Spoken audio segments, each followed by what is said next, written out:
కరీంనగర్ సిరి jewellers లో అదిరిపోయే bridal collections మీకోసం త్వరపడండి. సిరి జువెలర్స్, టవర్ సర్కిల్, కరీంనగర్. ఉమ్మడి ఆదిలాబాద్, మెదక్, నిజామాబాద్, కరీంనగర్ పట్టభద్రుల ఎమ్మెల్సీ కౌంటింగ్ కొనసాగుతుంది. మొదటి రౌండ్లో బీజేపీ అభ్యర్థి 51 ఓట్లతో ముందుగా ఉన్నారు. అదేవిధంగా సెకండ్ రౌండ్ వచ్చేసరికి కూడా బీజేపీ అభ్యర్థి అంజిరెడ్డి మరొకసారి ఆధిక్యం కొనసాగించారు. ఈ రెండో రౌండ్ వచ్చేసరికి 1492 ఆధిక్యంలో బీజేపీ అభ్యర్థి ఉన్నారు. ప్రస్తుతం మనతోని కాంగ్రెస్ పార్టీ అభ్యర్థి ఆల్ఫోర్స్ వి నరేందర్ రెడ్డి గారు ఉన్నారు. ఈ కౌంటింగ్ సరిపోయి మాట్లాడుతాం. సార్ చెప్పండి, మొదటి రౌండ్, రెండో రౌండ్, రెండు రౌండ్లను బీజేపీ ఆధిక్యం ఉంది. దీన్ని ఎలా చూస్తారు మీరు? ఇది ఓవరాల్గా 10 రౌండ్స్ సిస్టంలో ఉంది. 2 రౌండ్లు మాత్రమే అయిపోయినాయి. ఇంకా 8 రౌండ్లు ప్లస్ ఇంకా కొంచెం కూడా ఉంటుండదు. కాబట్టి తప్పకుండా రాబోయే 2-3 రౌండ్లలో మరి పుంజుకుంటున్నాం అనే ఆశాభావంతో నేనున్నాను. ఇట్ డజంట్ మ్యాటర్, ఖచ్చితంగా మనం విన్నింగ్లో ఉంటాము. ఖచ్చితంగా ఎవరు ఆ ఇద్దరిట్లో ఎలిమినేట్ అయినా కూడా వాళ్ళ సెకండ్ ప్రియారిటీ ఓట్లు కూడా భారీగా నాకు యాడ్ అవుతాయనే ఆశాభావంతో ఉంటూ డెఫినెట్గా మరి రేపు మార్నింగ్ కల్లా శుభవార్త వింటూ కాంగ్రెస్ అభ్యర్థి నరేందర్ రెడ్డి ఘన విజయం సాధిస్తారు. అంటే సార్, మొదటి రౌండ్లో 51 స్వల్ప ఓట్ల ఆధిక్యంలో బీజేపీ అవుతుంది. రెండో రౌండ్ వచ్చేసరికి ఇది కొంచెం బాగా గ్యాప్ వచ్చింది, బాగా పెరిగింది. దీన్ని ఎలా చూస్తారు? నో డౌట్, ఓవరాల్గా మేము చూస్తున్నాం కదా, ఇప్పుడు అన్ని చోట్ల కాంగ్రెస్ అభ్యర్థి నరేందర్ రెడ్డి ఉన్నాడు, మొత్తం 4 ఉమ్మడి జిల్లాలో చూస్తే. బట్ మిగతా అభ్యర్థులు బీజేపీ, బీఆర్ఎస్ చూస్తే ఒక్కొక్కరు ఒక దగ్గర మాకు కాంపిటీషన్ ఇచ్చి ఉన్నారు. కాబట్టి ఈ ఆధిక్యం అనేది అది కొద్దిసేపు మాత్రమే ఉంటుందని నేను భావిస్తున్నాను. తప్పకుండా ఇది తలకిందులు అవుతుంది రాబోయే ఇంకో 1-2 రౌండ్స్. అంటే ఫస్ట్ ప్రయారిటీలోనే విజేతగా నిలిచే అవకాశం ఉందా, లేదంటే సెకండ్ ప్రయారిటీకి వెళ్ళే అవకాశం ఉందా అంటున్నారు?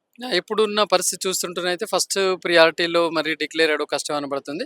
తప్పకుండా సెకండ్ ప్రియారిటీకి పోతుందేమో అనబడుతుంది. సెకండ్ ప్రియారిటీకి వెళ్ళినా కూడా మరి నాకు నష్టమే లేదు, ఒక అడ్వాంటేజ్గా నేను ముందుకెళ్తాను. ఈ కౌంటింగ్ స్థలాలు ఎందుకు అసలు అంత ఆలస్యం అవుతుంది? అసలు పట్టభద్రుల ఓట్లు అంతలా సరిగ్గా వేయకపోవడానికి కారణం ఏంటి? లేట్ అనేది ఏం లేదు, పాపం వాళ్ళు కూడా అందరూ మంచిగా సిస్టమేటిక్గా చేస్తున్నారు.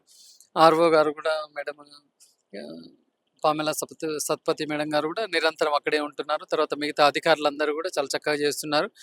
సో ఒకటి మరి మన ఇన్వాలిడ్ ఓట్స్ అనేది గతంలో ఇది 10% ఇన్వాలిడ్ అయింది, ఈసారి 11% ఇన్వాలిడ్ అయింది. దాని కారణం ఏంటంటే ఈసారి కొత్త ఓటర్లు ఎక్కువ మంది వచ్చారు. వాళ్ళకు బహుశా సరి అయిన అవేర్నెస్ మరి అభ్యర్థుల నుంచి కావచ్చు, లేకపోతే ఎలక్షన్ కమిషన్ నుంచి కావచ్చు, అంతగా ఉండకపోవచ్చు అని నేను అనుకుంటున్నాను. ఇప్పుడు ఫస్ట్ సెకండ్ రౌండ్లో బీజేపీ వర్సెస్ కాంగ్రెస్ ఉంది. సో ఇందులో రౌండ్స్ పెరిగేసరికి బీఎస్పీ కూడా వచ్చే అవకాశం ఉందా? ఈ పోటీ త్రిముఖ పోటీ ఉండబోతున్నా, లేదంటే ఓన్లీ బీజేపీ వర్సెస్ కాంగ్రెస్ అనుకుంటున్నారు?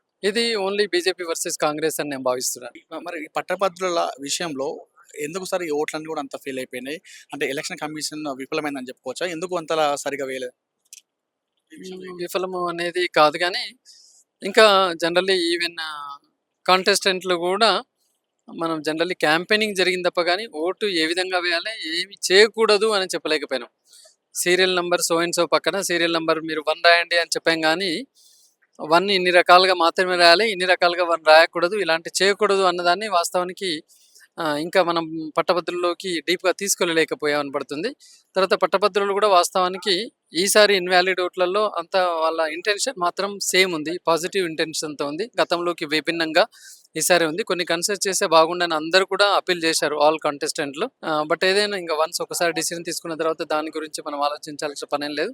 మిగతా రౌండ్స్ ఉన్నాయి సార్, మిగతా రౌండ్స్లో ఆశాభావం వ్యక్తం చేస్తున్నారా నేను ముందుకెళ్తా అని చెప్పి? రాబోయే, ఎందుకంటే 1498 మాత్రమే మనం వెనకాల ఉన్నాం. తప్పకుండా రాబోయే 2 రౌండ్లలో, ఎందుకంటే మాకు ముఖ్యంగా ఇక్కడ మెజార్టీ పెద్దపల్లిలో కానీ, రామగుండంలో కానీ, మంచిర్యాలలో కానీ, ఇక్కడ సుల్తానాబాద్, గోదావరికి అని, బోధన్, బాన్స్వాడ, ఆర్మూర్, తర్వాత ఇవన్నీ ఏరియాలో చాలా మేము మిగతా వాళ్ళకంటే చాలా భారీ మెజార్టీలో మేము ముందంజలో ఉన్నాం. కాబట్టి తప్పకుండా అతి కొద్ది రౌండ్లలోనే దాన్ని మేము అధిగమిస్తామని చెప్పేసి. Thank you.